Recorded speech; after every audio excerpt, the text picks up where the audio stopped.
খলিফা হারুনুর রশিদ ছিলেন আব্বাসী শাসনামলের খ্যাতনামা পঞ্চম বাদশাহ। ইসলামের দ্বিতীয় খলিফা ওমর বিন খাত্তাবের শাসনামলে বিজয় হওয়া ইরানের রাজধানী তেহরানের নিকটবর্তী রাই শহরে তার জন্ম। বড় ভাই আবু মোহাম্মদ মুসা ছিলেন আব্বাসী খেলাফতের চতুর্থ খলিফা। পিতা মুহাম্মদ আল মাহাদি আব্বাসী তৃতীয় খলিফা। দাদা ছিলেন দ্বিতীয় খলিফা। দাদার ভাই আব্দুল আব্বাস আবদুল্লাহ আউয়াল বিন মোহাম্মদ বিন আলীর হাতে আব্বাসী খেলাফতের গোড়াপত্তন হয়। আব্বাসী শাসনামলে খলিফা হারুনুর রশিদই প্রথম সশরীরে মুসলিম বাহিনীর সেনাপতি হয়ে রণাঙ্গনে নেতৃত্ব দিয়েছেন। এ কারণে বিভিন্ন দেশের মুসলিম সেনারা তাকে নিয়ে গর্ব করে থাকেন, তার জীবনী থেকে অনুপ্রেরণা লাভ করেন। তার সম্পর্কে অসংখ্য মুখরোচক ঘটনা আমাদের লোকসমাজে প্রচলিত আছে। খলিফা হারুনুর রশিদ 1 বছর হজ করতেন, 1 বছর জিহাদ করতেন। তার রাতের অধিকাংশ সময় ইবাদত বন্দিগিতে কাটত। হজের সফরে দীর্ঘ সময় বাইতুল্লাহ তাওয়াফ করে কাটাতেন। ঐতিহাসিক ইবনে খালকান লিখেছেন, বাদশাহ হারুনুর রশিদ জীবনে 9 বার পবিত্র হজ পালন করেছেন। মৃত্যু পর্যন্ত প্রতিদিন 100 রাকাত নফল নামাজ পড়তেন। প্রতিদিন 1000 দিনার সদকা করতেন। জনগণের সুবিধা অসুবিধা জানা বোঝার জন্য লোকালয়ে গোয়েন্দা পাঠাতেন। এমনকি তিনি নিজেই বিভিন্ন অলিগলি, পথ প্রান্তর, রাস্তাঘাট এদিক ওদিক ঘুরে বেড়াতেন। তার যুগ ছিল ইসলামী শাসনের স্বর্ণযুগ। তার পিতা মুহাম্মদ আল মাহাদি খলিফা হওয়ার পূর্বেই খোরাসানের প্রশাসক ছিলেন। তারা খলিফা পরিবারের সদস্য। খলিফার ছেলে নাতিপুতি হিসাবে তারা বাগদাদের প্রেসিডেন্ট প্রাসাদে থাকতেন। তার শৈশবের বড় অংশ কেটেছে সেই প্রাসাদে। শিক্ষাজীবন কেটেছে কজন জগৎবিখ্যাত আলেমের সান্নিধ্যে। 158 হিজরিতে ইন্তেকাল করেন হারুনুর রশিদের দাদা আব্বাসী দ্বিতীয় খলিফা আবু জাফর আবদুল্লাহ আল মানসুর। তারপর খেলাফতের দায়িত্ব চলে আসে হারুনুর রশিদের পিতার কাছে। তখন তার পিতা হারুনকে অশ্বারোহণ, তীর চালনাসহ যুদ্ধবিদ্যায় পারদর্শী করে তোলেন। 163 হিজরিতে মাত্র 15 বছর বয়সে রোমানদের বিরুদ্ধে সশস্ত্র যুদ্ধে সেনাপতির দায়িত্ব পালন করতে গেলেন। রোমানদের বড় দুর্গ 38 দিন পর্যন্ত অবরোধ করে রাখলেন। অতঃপর প্রচুর গনিমত নিয়ে বিজয়ী বেশে বাগদাদ ফিরে এলেন। তখন তার উজ্জ্বল সাফল্য ও বীরত্বগাথা 4 দিগন্তে ছড়িয়ে পড়ল। আজারবাইজান, আর্মেনিয়া থেকে প্যালেস্টাইনের দোরগোড়ায় তার কর্তৃত্ব প্রতিষ্ঠিত হল। বীর ছেলের অসাধারণ সৃজনশীল প্রজ্ঞা দেখে পিতা খুশি হলেন। তখন হারুনকে রশিদ উপাধিতে ভূষিত করলেন তার পিতা। রশিদ মানে প্রজ্ঞা ও দিশাপ্রাপ্ত। রাজ্যের উজির নাজিরদের ডেকে বড় ভাই মুসা আলহাদির পরে প্রতিশ্রিত খলিফা হিসাবে তাকে অভিষিক্ত করলেন। এ সময় তিনি আপন চাচাতো বোন জোবাইদা বিনতে জাফরকে বিয়ে করেন। তার গর্ভে জন্ম নেন ষষ্ঠ খলিফা মুহাম্মদ আলামিন। অপর ছেলে সপ্তম খলিফা আবদুল্লাহ আল মামুনের জন্ম হয় পারস্যবাদী মারাজেলের গর্ভে। বড় ভাইয়ের মৃত্যুর পর 14 রবিউল আউয়াল 170 হিজরি মোতাবেক 14 সেপ্টেম্বর 786 খ্রিস্টাব্দে 22 বছর বয়সে তিনি আব্বাসী খেলাফতের দায়িত্বে অধিষ্ঠিত হন। তার শাসনামলে যোগাযোগ ব্যবস্থার ব্যাপক উন্নতি হয়। কোরআন হাদিস, ইতিহাস, সাহিত্য, ইঞ্জিনিয়ারিং, সৌরবিজ্ঞান, আধুনিক জ্ঞানবিজ্ঞান সহ সব ধরনের ইসলামী বিদ্যার অনুশীলন উল্লেখযোগ্য হারে বাড়তে থাকে। বিভিন্ন স্থানে মাদ্রাসা ও গবেষণা কেন্দ্র প্রতিষ্ঠিত হয়। নতুন সিলেবাস প্রণয়ন করা হয়। কিতাবাদি লেখা, অনুবাদ ও সম্পাদনার জন্য বিশেষজ্ঞ আলেমদের তিনি নিয়োগ দিয়েছিলেন। বড় বড় মসজিদ, সুদর্শন স্থাপত্য ও বাইতুল হিকমা নামের সুবিশাল এক জ্ঞানকেন্দ্র নির্মাণ করেছিলেন, যাকে বলা হয় ইতিহাসের প্রথম বিশ্ববিদ্যালয়। সেখানে শিক্ষক, শিক্ষার্থী ও স্টাফদের আবাসন ব্যবস্থাও ছিল। তিনিই প্রথম মসজিদগুলোতে বিদ্যুতায়ন ও পৌর এলাকায় সড়ক বাতির ব্যবস্থা করেছিলেন। তার শাসনামলে জনগণের সার্বিক সুযোগ সুবিধা ও জ্ঞান বিজ্ঞানের যে উন্নয়ন হয়েছিল তা পূর্বে কখনোই ছিল না। তিনি দায়িত্ব নেওয়ার পর ধর্মহীন নাস্তিক ছাড়া সবার জন্য সাধারণ ক্ষমা ঘোষণা করেছিলেন। খারেজি ফিতনাকে চরমভাবে দমন করেছিলেন। ফলে বিদ্রোহী শত্রুরা কখনো কোমর সোজা করে দাঁড়ানোর সুযোগ পায়নি। বাদশাহ হারুনুর রশিদের মন মানসিকতা, জ্ঞান প্রতিভা, বুদ্ধি বিবেচনা ছিল একজন বিজ্ঞ আলেমের মতন। আলেমোলামা, কবি সাহিত্যিক ও বিজ্ঞজনদের ভিড়ে সব সময় তার প্রাসাদ সরগরম থাকত। তিনি জ্ঞান ও জ্ঞানীদের কদর করতেন। দিনের ঐতিহ্যের প্রতি সম্মান দেখাতেন। কেউ তাকে উপদেশ দিলে কান পেতে শুনতেন। ঝগড়াঝাটি ও বেশি কথা বলা অপছন্দ করতেন। পার্থিব খেলতামাশা দেখে কাঁদতেন। নিজের গুনাহের কথা স্মরণ হলে ব্যাকুল হয়ে পড়তেন। বাদশাহ হারুনুর রশিদের দাদার বাবা মুহাম্মদ বিন আলী ছিলেন বাহলুলের পিতার দাদার বাবা। তার জন্ম হয়েছিল আনুমানিক ১৪৭ হিজরিতে। তিনি বাহলুল মাজনুন বা বাহলুল পাগল নামে খ্যাতি লাভ করেছিলেন। বাহলুল অর্থ বিজ্ঞ আলেম, সকল কল্যাণের উৎস, সর্দার। তার নাম যেমন, তিনি ছিল না তেমন। একাধারে হাস্যরসিক, সুসাহিত্যিক, সূক্ষ্ম জ্ঞানী, দার্শনিক। আরও ছিলেন মান্যবর পণ্ডিত, আলেম এবং বাদশার বিশ্বস্ত উপদেষ্টা। আব্বাসী খলিফা হারুনুর রশিদ গভীর জ্ঞানের অধিকারী হলেও অন্যান্য রাজা বাদশাদের মতো ক্ষমতার লোভ তার প্রবল ছিল। বিচারের মাধ্যমে বিরোধী শক্তিকে সবসময় দমিয়ে রাখতেন। তারা রাজপথে সমবেত হয়ে বিদ্রোহ করার সুযোগ পেত না। তার বিরোধী পক্ষে নেতৃস্থানীয় ছিলেন যুগশ্রেষ্ঠ আলেমে দিন, মুমিনদের আধ্যাত্মিক নেতা ইমাম মুসা কাজিম রহমাতুল্লাহ আলাইহি। তিনি নবী করিম সাল্লাল্লাহু আলাইহি সাল্লামের কন্যা ফাতেমা রাদিয়াল্লাহু আনহুয়ের বংশধর। ইমাম মুসা কাজিম রহমাতুল্লাহ আলাইহি বাদশাহ হারুনের কোনো অন্যায় দেখলেই তিনি অভিযোগ করতেন। এমনকি তার বিরুদ্ধে ধর্ম অবমাননার কঠোর ফতোয়া দিতেন। তার ফতোয়া যেহেতু বাদশার আত্মমর্যাদার বিপক্ষে, তাই তিনি ইমাম মুসা কাজিমের বিরুদ্ধে জনমত গঠনের জন্য আলেমদের সমর্থন আদায়ের জোর প্রচেষ্টা চালাতে লাগলেন, যাতে করে সহজেই তাকে দেশান্তর বা কঠোর শাস্তির মুখোমুখি করা যেতে পারে। এমনকি ইমাম সাহেবকে ফাঁসি দেওয়ার জন্য তার ধর্মচ্যুতির ফতোয়া তিনি আলেমদের কাছে তলব করেছিলেন। এক পর্যায়ে ইমামের সঙ্গে মোকাবেলার পটভূমি প্রস্তুত হল। যেহেতু বাহলুল ছিলেন সে যুগের একজন প্রসিদ্ধ আলেম, তথাপি রাজপরিবারের সদস্য হিসেবে জনগণের উপর প্রভাব ছিল। বাদশাহ তার কাছে ফতোয়ার একটি কপি প্রেরণ করলেন, কিন্তু বাহলুল স্বাক্ষর করতে গড়িমসি করলেন। এদিকে বাদশাহ তার সমর্থন আদায়ে চাপাচাপি করতে লাগলেন। বাহলুল ছিলেন ইমাম মুসা কাজিমের একজন ভক্ত শিষ্য। এতদ সংক্রান্ত পরামর্শের জন্য তিনি ইমাম সাহেবের বাড়িতে গেলেন, তাকে বিস্তারিত জানালেন, তার কাছে এই অন্যায় থেকে মুক্তির দিক নির্দেশনা চাইলেন। ইমাম সাহেব তাকে পাগলের বেশ ধরতে পরামর্শ দিলেন, যাতে পাগল সেজে হারুনের জুলুম থেকে নিষ্কৃতি পাওয়া যায়। তিনি তাই করলেন। পাগল না হয়েও পাগলের বেশ ধরলেন। একদিন সকালে বাঁশের একটা লাঠি নিয়ে তিনি ঘর থেকে বের হলেন। শিশুরা যেমন লাঠিকে ঘোড়া বানিয়ে দৌড়াদৌড়ি করে, ঠিক সেভাবে ওই লাঠিটা 2 রানের মাঝখানে রেখে তিনি ঘোড়া বানালেন। এভাবে তার লাঠির ঘোড়ায় চড়ে রাস্তাঘাট ও বাজারের অলিগলিতে ঘুরতে লাগলেন। তখন তিনি চিৎকার করে করে বলছিলেন, এই তোমরা সরো সরো, আমার ঘোড়া আসছে, আমার রাস্তা ছেড়ে দাও, অন্যথায় আমার ঘোড়া তোমাদের পায়ের নিচে পিষে ফেলবে।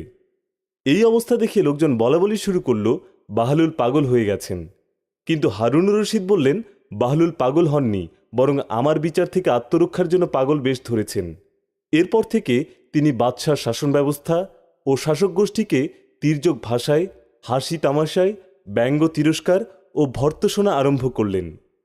তিনি ছিলেন বাকপটু উপদেষ্টা, আবার বাদশার নিকটাত্মীয়, তাই বাদশাহ ও সাংসদের সঙ্গে আগে থেকেই ভণিতা করতেন। পাগলামি প্রকাশের পর তার উচিত কথা আগের চেয়ে বরং বেড়েই গিয়েছিল। এখন তিনি যে কোনো সময় নির্বিঘ্নে রাজদরবারে গিয়ে কথা বলেন, বাকি সময় মসজিদ ও কবরস্থানে গিয়ে ধ্যান করে কাটান। একদিন বাদশাকে শিক্ষা দেওয়ার জন্য বাহলুল বসে থাকেন বাগদাদের শাহী কবরস্থানে। তিনি বসে বসে মরণের ধ্যান করছেন। এদিকে সৈন্য সামন্তের বিশাল বহর নিয়ে বাদশাহ হারুনুর রশিদ সেদিক দিয়ে কোথাও যাচ্ছিলেন। তিনি দেখতে পেলেন কবরস্থানে বাহলুল বসে আছেন, একা একা বসে ধ্যান করছেন। তিনি থামলেন, তার সঙ্গে থামল বিশাল বাহিনী। বাহলুলের দিকে তাকিয়ে তাচ্ছিল্যের সুরে বললেন, এই বাহলুল, এই পাগল, তোমার হুঁশ ফিরবে কবে? বাদশার কথা শুনে উঠে দাঁড়ালেন বাহলুল। কিছুক্ষণ পাখির মতো ডানা ঝাপটালেন, মাটির উপর সজোরে একটা লাথি মারলেন। তারপর এক দৌড়ে গিয়ে লম্বা একটা গাছের মাথায় গিয়ে উঠলেন। সেখান থেকে জোর গলায় হাঁক ছেড়ে বাদশাকে বললেন, হেই হারুন, হেই পাগল, তোমার হুঁশ হবে কবে? হারুনুর রশিদ গাছের কাছে এলেন। তখন তিনি ছিলেন ঘোড়ার পিঠে। ঘোড়ার পিঠে বসেই জিজ্ঞাসা করলেন, আমি পাগল নাকি তুমি? যিনি প্রাসাদে থাকেন তিনি পাগল, নাকি যে কবরস্থানে বসে সময় নষ্ট করে সে? বাহলুল বললেন, আমি জ্ঞানী, আমি পাগল নই, পাগল আপনি। বাদশাহ বললেন, কিভাবে তা হতে পারে? রাজপ্রাসাদের দিকে ইশারা করে বাহলুল বললেন, আমি জানি ওগুলো ধ্বংসশীল। আর কবরের দিকে ইশারা করে বললেন, ওগুলো চিরস্থায়ী, তাই ওগুলোর পূর্বে আমি এগুলো গড়ছি। ধ্বংসশীল রাজপ্রাসাদ ছেড়ে কবরের জগৎ সাজাচ্ছি। পক্ষান্তরে আপনি ধ্বংসশীলটা গড়ছেন আর চিরস্থায়ী নিবাস বিরান করছেন। তাই আপনি নির্মাণ করা প্রাসাদ ছেড়ে কবরের বিরান দেশে যেতে অপছন্দ করছেন। এখানে যারা থাকে তাদের পাগল বলছেন, অথচ আপনি নিশ্চিতভাবে জানেন এটাই আপনার শেষ ঠিকানা। বাহলুল বারবার বলতে থাকলেন, বলুন আমাকে, পাগল কোথায় থাকে? ধ্বংসশীল প্রাসাদে নাকি চিরস্থায়ী নিবাসে? বাহলুলের কথা শুনে বাদশার অন্তর কেঁপে উঠল। তিনি চোখের পানি আটকে রাখতে পারলেন না, সশব্দে কেঁদে ফেললেন। এমনকি তার শ্বশ্রু অশ্রুতে ভিজে গেল। তিনি বললেন, আল্লাহর কসম, তুমি সত্য বলেছ। তিনি সবিনয়ে বললেন, বাহলুল, আমাকে আরও কিছু উপদেশ দাও। বাহলুল বললেন, আপনার জন্য আল্লাহর কিতাব যথেষ্ট। অতএব আল্লাহকে ভয় করে কোরআন মোতাবেক চলুন। কোরআনের বিধান অনুযায়ী রাজ্য পরিচালনা করুন। হারুনুর রশিদ বললেন, তোমার কিছু প্রয়োজন থাকলে বলো, আমি পুরো করে দেই। বাহলুল বললেন, হ্যাঁ, আমার 3টা জিনিস প্রয়োজন। যদি আপনি পুরা করে দিতেন কৃতজ্ঞ থাকব। হারুন বললেন, বলো, সেগুলো কি? বাহলুল বললেন, আমার আয়ু বাড়িয়ে দিন। হারুন বললেন, পারব না। আবারও বাহলুল বললেন, মৃত্যুর ফেরেশতা থেকে আমাকে একটু রক্ষা করবেন। হারুন বললেন, পারব না।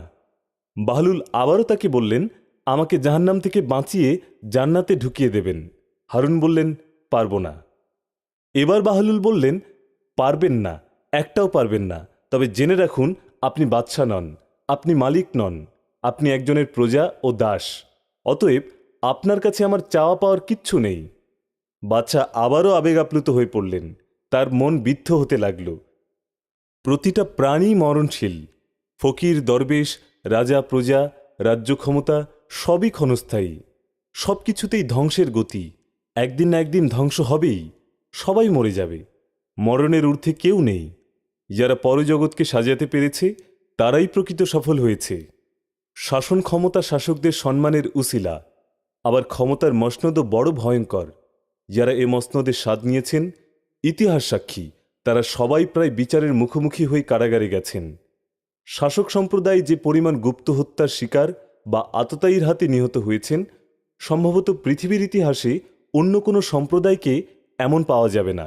আল্লাহ জানেন তাদের কি অপরাধ। এর মূল কারণ ক্ষমতার অপব্যবহার, অপশাসন, জুলুম, অত্যাচার, নাকি ওই মসনদ? আগেকার যুগে নিয়ম ছিল, উজির, নাজির, আমির, ওমারা ও সংশ্লিষ্ট ব্যক্তিরা সবাই আগে এসে দরবারের কক্ষে নিজ নিজ আসন গ্রহণ করতেন। সবার পরে প্রবেশ করতেন রাজা বা বাদশাহ, যাতে সবাই দাঁড়িয়ে একযোগে তাকে সম্মান প্রদর্শন করতে পারেন। তিনি যেন সবার কুর্নিশ গ্রহণ করতে পারেন। কেউ যেন সম্মান প্রদর্শন থেকে বাদ না যান। একদিন অধিবেশন শুরুর আগে অতিথিদের সঙ্গে মজলিসে প্রবেশ করলেন বাহলুল। সবার শেষে এলেন বাদশাহ হারুনুর রশিদ। বাদশার জন্য একটা আসন সংরক্ষিত ছিল। তিনি এসে তাতে বসতে উদ্যত হলেন, কিন্তু তার বসার আগেই তাড়াহুড়া করে সেই আসনে বসে পড়লেন বাহলুল। এদিকে সবাই নিজ নিজ আসন গ্রহণ করেছেন। আর কোনো আসন ফাঁকা নেই। সবাই বসে আছেন, শুধু বাদশাহ আছেন দাঁড়িয়ে, কেননা তার আসনে বসেছেন বাহলুল। ফলে বাদশাকে কিছুক্ষণ একাকী দাঁড়িয়ে থাকতে হলো। বাদশাহ বিব্রত বোধ করলেন। পাহারাদার পুলিশেরা এসে বাহলুলকে পাকড়াও করল। তারা তাকে সবার সামনে বেত্রাঘাত করল, চাবুক মারল। বাদশার সামনে তাকে প্রহার করা হচ্ছিল। তারা প্রহার করছিল। বাহলুল উচ্চস্বরে কাঁদছিলেন, আর্তনাদ করছিলেন। এভাবে কিছুক্ষণ চলার পর বাদশার নির্দেশে তারা ক্ষান্ত হল। হারুনুর রশিদ বাহলুলকে বললেন, তুমি এত জোরে চিল্লাচিল্লি করলে কেন? তোমার কি ব্যথা লেগেছে? বাহলুল বললেন, না, আমার কোনো ব্যথা লাগেনি। হারুন বললেন, যদি তুমি ব্যথা না পাও তবে কাঁদলে কেন? এত আর্তনাদ আর চিল্লাচিল্লির কারণ কি ছিল? বাহলুল বললেন, আমি নিজের ব্যথায় কাঁদিনি, কেঁদেছি আপনার ব্যথায়। আপনার দুর্দশা দেখে আমি চরমভাবে ব্যথিত হয়েছি। হারুন বললেন, তুমি নিজের ব্যথায় কাঁদনি, কেঁদেছ আমার ব্যথায়? তা কিভাবে? তারা মারল তোমাকে, বেত পড়ল, চাবুক পড়ল তোমার উপরে, কাঁদলে তুমি, আর্তনাদ করলে তুমি, চিৎকার বের হলো তোমার মুখ থেকে, আর এখন বলছো তুমি নিজের ব্যথায় কাঁদনি, কেঁদেছ আমার ব্যথায়? বাহলুল বলল, হ্যাঁ, আপনার ব্যথায়। কারণ এখন আমাকে যে শাস্তি দেওয়া হলো তা আপনি স্বচক্ষে দেখেছেন। আমার অপরাধ হলো আমি কেন এই চেয়ারে বসলাম। এছাড়া আমার আর কোনো অপরাধ নেই। আমি অনুমান করছি এই চেয়ারে 1 মিনিটের কম সময় বসেছি। 1 মিনিট এই চেয়ারে বসার কারণে আমাকে কত মারপিট সহ্য করতে হলো, কত চাবুক খেতে হলো, কত কান্না, আর্তনাদ ও আহাজারির পর প্রহার বন্ধ হলো। এসব কিছু আপনি নিজেই দেখেছেন। আপনি যদি নিষেধ না করতেন হয়তোবা তারা থামত না, এখন আমাকে মারতে থাকত। আমি চিন্তা করছি, আপনি তো কত বছর যাবত এই চেয়ারে বসছেন। সামান্য সময় যে চেয়ারে বসার কারণে আমার এই দুরবস্থা, না জানি এত বছরের জন্য আপনার কি অবস্থা হয়। এখন নিজেই একটু চিন্তা করুন, আপনার জন্য কত বেত্রাঘাত অপেক্ষা করছে। আল্লাহর কত সৈন্য, কত ফেরেশতা, জাহান্নামের প্রহরীরা চাবুক নিয়ে দাঁড়িয়ে আছে। হয়তোবা তারা বিরতও হবে না। তখন আপনার কি উপায় হবে? এই চিন্তায় আমি বিভোর হয়েছি এবং আপনার জন্য কেঁদেছি, নিজের জন্য নয়। উপস্থিত লোকজন বিভোর হয়ে তার জ্ঞানগর্ভ কথাগুলো শুনছিল। তার কথায় প্রভাবিত হল সবাই। তারা অনেক উপদেশ লাভ করল। এলেম ও আমলের ক্ষেত্রে নিজেদের পরিবর্তন করার অঙ্গীকার করল। বস্তুত প্রভাবশালী বা ক্ষমতাধর ব্যক্তিরা স্বভাবগতভাবেই আত্মদর্শী হন। তাঁদের কাছে সরাসরি উপদেশ নিয়ে যাওয়া সম্ভব না হলে প্রয়োজনে একটু কষ্ট সহ্য করে কৌশলে হকের দাওয়াত পৌঁছানো জরুরি। তার জন্য চোখের পানি ফেলে অন্যায় থেকে তাকে ফেরানোর চেষ্টা করা উচিত। হাদিস শরীফে এসেছে, জালেম বাদশার সামনে হক কথা বলা সর্বোত্তম জিহাদ। বাগদাদের রাজপথ, রাস্তার পাশে দাঁড়িয়ে আছেন বাহলুল। তিনি শুনতে পেলেন একজন ঘোষণা করছে, সবাই সাবধান, বাদশাহ হারুনুর রশিদ এ রাস্তায় আসছেন। বাহলুল থেমে গেলেন। বিশাল শোভাযাত্রা। বাহলুলের দিকে ধেয়ে আসছে পদাতিক বাহিনী, অশ্বারোহী বাহিনী। উজির, নাজির সহ অনেক গণ্যমান্য ব্যক্তি বাহলুলকে অতিক্রম করছে। বাদশাহ ছিলেন অশ্বারোহী বাহিনীর পেছনে। বাদশাহ যখন বাহলুলের কাছ দিয়ে অতিক্রম করে যাচ্ছিলেন, হারুন হারুন বলে সম্বোধন করে হাঁক ছাড়লেন বাহলুল। হারুন বললেন, এভাবে ডাকছে কে? লোকেরা বলল, আমিরুল মুমিনিন, সে বাহলুল পাগল। হারুন একটু এগিয়ে এসে বললেন, আমাকে চেনো হে বাহলুল? বাহলুল বললেন, হ্যাঁ চিনি। আপনি এমন এক ব্যক্তি, কার উপর যদি কোনো প্রকার জুলুম করা হয় তবে রোজ কিয়ামতে সে বিষয়ে আপনাকে জিজ্ঞাসা করা হবে, কারণ আপনি সবার বাদশাহ। এ কথা শুনে হারুন কাঁদতে লাগলেন। হারুন বললেন, হে বাহলুল, আমার অবস্থা সেদিন কেমন হবে মনে করো? বাহলুল বললেন, আপনার অবস্থা কোরআনের আয়াতের সঙ্গে মিলিয়ে নিন। নিশ্চয়ই সৎকর্মশীলরা থাকবে নিয়ামতের জান্নাতে, আর পাপাচারীরা থাকবে জাহান্নামে। সূরা ইনতেফার 13 ও 14 নম্বর আয়াত। হারুনুর রশিদ বাহলুল পাগলাকে জিজ্ঞেস করলেন, তোমার কি ধারণা, আমার আমল কি কবুল হয়? বাহলুল মনে করিয়ে দিলেন কোরআনের আয়াত, আল্লাহ কবুল করেন মুত্তাকিদের আমল। সূরা মাইদা 27 নম্বর আয়াত। হারুন আবারও বললেন, আমি কি আল্লাহর রাসূলের সুপারিশ পাব? বাহলুল মনে করিয়ে দিলেন আরেকটি আয়াত, সেদিন তাকে ছাড়া সুপারিশ উপকৃত করবে না যার জন্য দয়াময় অনুমতি দেবেন এবং কথায় যার প্রতি সন্তুষ্ট হবেন। সূরা তাহা 109 নম্বর আয়াত। হারুনুর রশিদ বললেন, হে বাহলুল, তোমার কিছু দরকার থাকলে বলো, আমি পুরা করে দেই। বাহলুল বললেন, হ্যাঁ, দরকার আছে। হারুনুর রশিদ বললেন, বলো, তা কি? বাহলুল বললেন, আমার গুনাহগুলো মাফ করে দিন আর আমাকে জান্নাতে ঢুকিয়ে দিন। হারুন বললেন, বাহলুল, ওটা তো আমার হাতে নেই। বাহলুল বললেন, তাহলে কোন বিষয়ে বলছিলেন যে আমার প্রয়োজন আপনি পুরো করে দেবেন? হারুন বললেন, বাহলুল, আমি শুনেছিলাম তুমি ঋণগ্রস্ত, তোমার সেই ঋণ শোধ করে দিতে চেয়েছিলাম। বাহলুল বললেন, হে বাদশাহ, ঋণ করে ঋণ পরিশোধ হয় না। তখন তো আপনার কাছে আমি ঋণী হয়ে যাব, আর আপনি জনগণের টাকা নিয়ে আমার ঋণ পরিশোধ না করে তাদের সম্পদ আগে ফিরিয়ে দিন যাদের কাছ থেকে জুলুম করে নিয়েছেন। হারুন বললেন, তোমার জন্য আমি এত এত বরাদ্দ দিব, আজীবন ভোগ করেও শেষ করতে পারবে না। বাহলুল বললেন, হে হারুন, আপনি যার বান্দা আমিও তারই বান্দা, আমিও আপনি এক আল্লাহর দুই বান্দা। সবার রিজিকের দায়িত্ব তিনিই গ্রহণ করেছেন। হারুন তার সঙ্গে কথা না বাড়িয়ে সামনে এগোলেন। বর্ণিত আছে, খলিফা হারুনুর রশিদ চমৎকার একটি রাজমহল বানিয়েছিলেন, যা নির্মাণে ব্যয় হয়েছিল সে যুগের 90 কোটি দিনার। যখন এর নির্মাণ কাজ শেষ হল, চতুর্দিক সাজানো গোছানো হল, বাদশাহ তার এক উপদেষ্টাকে আদেশ করলেন, বাগদাদের রাস্তাঘাট অলিগলিতে ঘোষণা করা হোক, লোকজন এসে যেন প্রাসাদটাকে পরিদর্শন করে যায়। এর ত্রুটি বিচ্যুতি চোখে পড়লে যেন বলে যায়, তাহলে ত্রুটিগুলো সংশোধন করা যাবে এবং নিখুঁতভাবে ভবন নির্মাণের জন্যে আপ্রাণ চেষ্টা করা যাবে। 7 দিন ঘোষণা করা হলো। লোকজন প্রাসাদ দেখতে হুমড়ি খেয়ে পড়ল। তারা মহলের সৌন্দর্য দেখে অভিভূত হল। যারা পরিদর্শন করল সবাই অত্যন্ত মুগ্ধ হল, কিন্তু কেউ কোনো ত্রুটি খুঁজে পেল না। 7 দিন প্রদর্শনের পর হারুনুর রশিদ বললেন, আমার মহল পরিদর্শন করতে কি আর কেউ বাকি আছে? বলা হলো, জি হ্যাঁ মুমিনুল মুমিনিন, এখনও একজন বাকি আছে। হারুন বললেন, কে সেই ব্যক্তি যে ঘোষণা শুনেও পিছে পড়ে থাকলো, আমার প্রাসাদ দেখতে এলো না? বলা হলো, আমিরুল মুমিনিন, বাহলুল ছাড়া আর কেউ বাকি নেই। হারুন বললেন, হে উজির, আপনি এখনই গিয়ে তাকে আনুন। উজির সাহেব অশ্বারোহণ করে দ্রুত ছুটলেন। বাগদাদের অলিগলি ও রাস্তাঘাটে বাহলুলের তালাশে ঘুরতে থাকলেন। তার সম্পর্কে লোকজনকে জিজ্ঞাসা করলেন। তারা বলল, আপনি জীবিতদের মধ্যে তাকে খুঁজে পাবেন না, তাকে পাবেন গোরস্থানের মুর্দাদের সঙ্গে। আপনি অমুক কবরস্থানে যান, তিনি সেখানেই আছেন। উজির সাহেব সেই গোরস্থানে গিয়ে তাকে পেয়ে গেলেন। তিনি দেখতে পেলেন তিনি 2 কবরের মাঝখানে খালি মাথায় বসে আছেন। হাতে একটি হাড্ডি নিয়ে মাটি খুঁড়ছেন আর মায়াবী কণ্ঠে কেঁদে কেঁদে কবিতা পড়ছেন। বাহলুল বলছেন, মাটির নিচে ডাক্তার নেই, তাই আমার রোগের কথা আল্লাহর কাছে বলেছি। যখনই আমি কোনো রোগের কারণে ওষুধ সেবন করেছি, তখন ওষুধের উপর অসুখের জয় হয়েছে। হে আমার বন্ধুবান্ধবেরা, বিলাপ ও কান্নায় আমাকে সহায়তা করো, যাতে আল্লাহ তাআলা আমার ভুল ভ্রান্তিগুলো ক্ষমা করে দেন। আফসোস, একদিন আমাকে লাশ হিসাবে বহন করে কবরে নেওয়া হবে, আর বন্ধুরা আমাকে একাকী ফেলে ফিরে চলে আসবে। বাহলুলের কবিতা শেষ হলে উজির সাহেব তাকে সালাম দিলেন, আসসালামু আলাইকুম। বাহলুল উত্তর করলেন, ওয়ালাইকুম আসসালাম। উজির বললেন, খলিফা আপনাকে ডেকে পাঠিয়েছেন, মেহেরবানি করে তার ডাকে সাড়া দিন। বাহলুল বললেন, আমার সঙ্গে আবার খলিফার কি প্রয়োজন দেখা দিল? উজির বললেন, একটা বিশেষ প্রয়োজনে তিনি আমাকে পাঠিয়েছেন। বাহলুল বললেন, তার নির্দেশ শিরোধার্য। উজির আবারও বললেন, হে বাহলুল, কেন আপনি জীবিতদের ছেড়ে মৃতদের সঙ্গে বসে আছেন?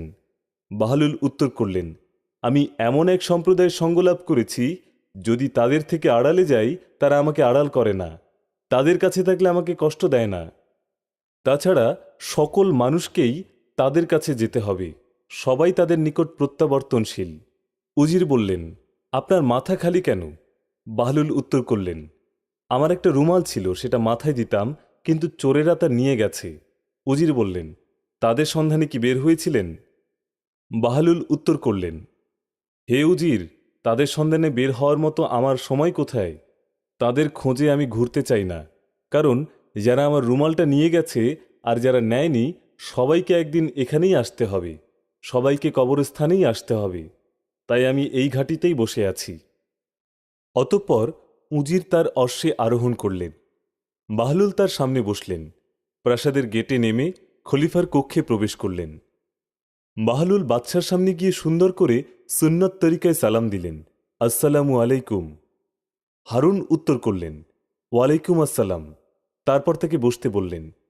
বাহলুল মাথা নিচু করে বসে পড়লেন, আর মাথা তুললেন না, কিছু দেখলেনও না, কোনো দিকে তাকালেন না, খলিফার দিকেও না, প্রাসাদের প্রতিও না। হারুন বললেন, হে বাহলুল, কেন তুমি আমার এই প্রাসাদটাকে দেখতে এলে না? তুমি দেখে বলো, কোনো ত্রুটি থাকলে সংশোধন করা হবে। বাহলুল বললেন, হে আমার মনিব, আল্লাহর কসম, চোখে ধরার মতো 2টো দোষ এতে অবশ্যই আছে। হারুন বললেন, সেই দোষ 2টি কি কি? বাহলুল উত্তর করলেন, 1, এই মহলের বাসিন্দারা মৃত্যুবরণ করবে। 2, তাদের মৃত্যুর পরে মহলটি নষ্ট হয়ে যাবে। বাহলুলের কথায় খলিফা মারাত্মকভাবে রেগে গেলেন। তিনি বললেন, তুমি কি আমাদের ধ্বংসের কারণে শোক প্রকাশ করতে এসেছ, নাকি অভিনন্দন জানাতে এসেছ? বাহলুল উত্তর করলেন, হে আমিরুল মুমিনিন, আপনার এই রাজত্ব অভিনন্দনের চেয়ে শোকের বেশি ঘনিষ্ঠ। হারুন ভীত সন্ত্রস্ত হয়ে দীর্ঘ একটা চিৎকার দিয়ে বললেন, হে বাহলুল, তোমার কাছে আল্লাহ সম্পর্কে জানতে চাই। যদি তুমি আমাকে এরকম উপদেশ শোনাতে পারো, শুনিয়ে দাও, আল্লাহ তোমার উপর রহম করবেন। বাহলুল কবিতা বললেন, হে স্মৃতিহীন ব্যক্তি, আপনি কিয়ামতের ভয়াবহতা ভুলে গেছেন। একবার সেই দীর্ঘ দিবসের কথা স্মরণ করুন। দুনিয়াটা একটা ছোট্ট ঘর, যাতে মানুষ কিছুক্ষণের জন্য অবতরণ করে। হে পার্থিব জীবনে প্রতারিত ব্যক্তি, শিগগিরই এ জীবনের অবসান ঘটবে। হারুন তখন দীর্ঘ একটা চিৎকার দিয়ে বেহুশ হয়ে পড়লেন। যখন চেতনা ফিরে পেলেন, বললেন, হে বাহলুল, আল্লাহ সম্পর্কে তোমার কাছে জানতে চাই, আমাকে আরও উপদেশ শোনাও। বাহলুল আবারও কবিতা বললেন, হে নির্বোধ, তুমি এমন জিনিসের নেশায় বিভোর হয়ে আছো যা কখনো বৃদ্ধি হওয়ার নয়। তোমার জীবনটা একদিন শেষ হয়ে যাবে। গতকাল গত হয়ে গেছে, আজ এসেছে নতুন দিন। অতএব হে সঠিক সিদ্ধান্তকারী, তুমি সৎ পথকে গনিমত মনে করো, দুনিয়ার মোহ বর্জন করো। কেননা আল্লাহর পক্ষ থেকে সতর্কবার্তা এসে পড়েছে। তোমার পূর্বে যাদের সেনাশক্তির রাজত্ব ছিল, আজ তারা কোথায় গেছে? কোথায় গেল আত, কিসরা, সাদ্দাদ বিন আত, আসহাবুল উখদুদ, নির্বোধ নমরুদ, বুখতে নাসর, জুলকারনাইন ও বাদশাহ সোলাইমান? এদের প্রত্যেকের ছিল বিশাল রাজত্ব। শেষ চারজনের ছিল পুরো পৃথিবীর রাজত্ব। অবশেষে তাদের জীবনের শেষ দিকে যখন তুফান এলো, সাজানো গোছানো ক্ষমতা, রাজ্য ভরা ফসল, খড়কুটো সব ভেসে গেল। কেউ পাথরের মধ্যে দাফন হল, কারো হলো সলিল সমাধি। এত কিছুর পরেও তুমি রোজা, নামাজ, রুকু, সেজদা থেকে উদাসীন। এমনইভাবে আল্লাহতালা সকল অবাধ্য পরাশক্তিকে ধ্বংস করেই ছাড়বেন। হারুন তখন আরেকটা চিৎকার দিলেন, যা ছিল সবচেয়ে দীর্ঘ, শক্তিশালী ও গগনবিদারী। অতঃপর বেহুশ হয়ে পড়ে গেলেন। যখন চেতনা ফিরে পেলেন, তার দারোয়ান, খাদেম, খুদ্দাম ও উজির নাজিরদের ডেকে বললেন, বাহলুলের সম্মানার্থে প্রাসাদটা ভেঙে ফেলো। বাহলুল হারুনকে জিজ্ঞেস করলেন, আপনার প্রাসাদগুলো দেখা যাচ্ছে দিনে দিনে সম্প্রসারিত হচ্ছে। আপনি কি আশা করেন মৃত্যুর পর আপনার কবরটা এত বড় পাবেন? হারুন কেঁদে ফেললেন, বললেন, আরও কিছু বলো। বাহলুল বললেন, হে আমিরুল মুমিনিন, মনে করুন আপনি কিসরা ও কায়সারের ধন ভাণ্ডারের মালিক হয়েছেন। আপনার হায়াত আরও অনেক বেড়ে গেল, তাতে এমন কি হবে? কবর কি সকল জীবের শেষ ঠিকানা নয়? আপনাকে এসব বিষয়ে কি জিজ্ঞাসা করা হবে না? হারুন বললেন, অবশ্যই, কোনো সন্দেহ নেই। খলিফার অন্তরে এক অজানা আতঙ্ক ছেয়ে গেল। সেদিন আর শিকারে যাওয়া হল না। তিনি প্রাসাদে ফিরে এলেন, এরপর অসুস্থ হয়ে শয্যা গ্রহণ করলেন। এভাবে বেশি দিন গেল না। পরপারের ডাক এসে পড়ল, মৃত্যুর সময় ঘনিয়ে এলো। তিনি মৃত্যু যন্ত্রণা অনুভব করলেন। চিৎকার করে তার সেনা কর্মকর্তা ও দারোয়ানদের ডাকলেন, সবাইকে উপস্থিত হওয়ার নির্দেশ দিলেন। বললেন, আমার সৈন্য সামন্ত অনতিবিলম্বে হাজির হও। সবাই হাজির হল। তাদের এক হাতে ছিল তীক্ষ্ণ তরবারি, আরেক হাতে ঢাল, গায়ে লৌহবর্ম, মাথায় শিরস্ত্রাণ। তারা সংখ্যায় অগণিত, বেসুমার। আল্লাহ ছাড়া কেউ জানে না তাদের পরিসংখ্যান। সবাই খলিফার গোলাম, তার আদেশের অপেক্ষায় দণ্ডায়মান। তাদের দেখে তিনি কেঁদে ফেললেন। চোখ থেকে অশ্রু ঝরছে, তা পরিতাপ হয়ে দাড়ি বেয়ে গড়িয়ে পড়ছে। তারপর আল্লাহর কাছে দোয়া করলেন, হে প্রকৃত শাহেনশাহ, আপনার রাজত্ব চিরস্থায়ী। দয়া করুন এই অধমের ওপর, যার রাজত্ব শেষ হয়ে গেল। তিনি কাঁদতে থাকলেন, নিজে কাঁদলেন, সবাইকে কাঁদালেন। কাঁদতে কাঁদতে একসময় মৃত্যুর কোলে ঢলে পড়লেন। তার মৃত্যু সম্পর্কে সবাই যখন নিশ্চিত হল, তাকে ধরাধরি করে গোসল করালো, তাকে কাফন পরালো, তারপর হলো জানাজা। অবশেষে ইহলৌকিক বাদশাকে ছোট্ট একটি কবরগৃহে সঁপে দেয়া হলো। সবাই এবার দুহাতে মাটি দিয়ে কবরের ওপর মাটি ছিটিয়ে দিল, যেন তাকে বুঝিয়ে দেয়া হলো যে আমরা আপনাকে কবরের মাটি ছাড়া কিছুই দিতে পারলাম না। এভাবে তাকে একা ফেলে একে একে সবাই বিদায় নিল। সেখানে কোনো নাজির উজির তার সঙ্গী হল না, কোনো বন্ধুবান্ধব সঙ্গে গেল না। শুধু তাকেই দাফন করা হলো, একেবারে একাকী তাকেই। তার সঙ্গে না দেওয়া হলো কোনো খাদ্যদ্রব্য, না কোনো বিছানা বালিশ। রাজ্য ও রাজ্য ভরা ধন সম্পদ তাকে বাঁচাতে পারল না।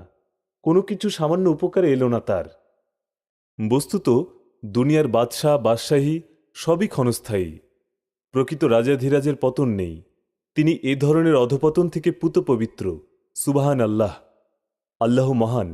তিনি যাকে ইচ্ছা রাজত্ব দান করেন, আবার ইচ্ছা হলে কেড়ে নেন। খলিফার মৃত্যু সংবাদে বাহলুল আবেগাপ্লুত হলেন। ভরা কণ্ঠে একটা কবিতা আবৃত্তি করলেন। যখন তার জীবনের আশা ফুরিয়ে গেল, কোথায় আজ সৈন্য সামন্ত, কোথায় অশ্ব ও অশ্বারোহী বাহিনী? সেই ধনভাণ্ডার কি কাজে এলো, যার চাবি বহনের জন্য শক্তিশালী একদল লোকের প্রয়োজন পড়ত? যে অগণিত সৈন্য অস্ত্র নিয়ে প্রস্তুত থাকত, আজ তারা কোথায়? কোথায় তীক্ষ্ণ তরবারি, শিরস্ত্রাণ ও ধারালো তীর? আরও বহু কিছু থাক না কেন, মৃত্যু কারো পরোয়া করে না। আসবে মৃত্যু, আসবে মৃত্যু যন্ত্রণা।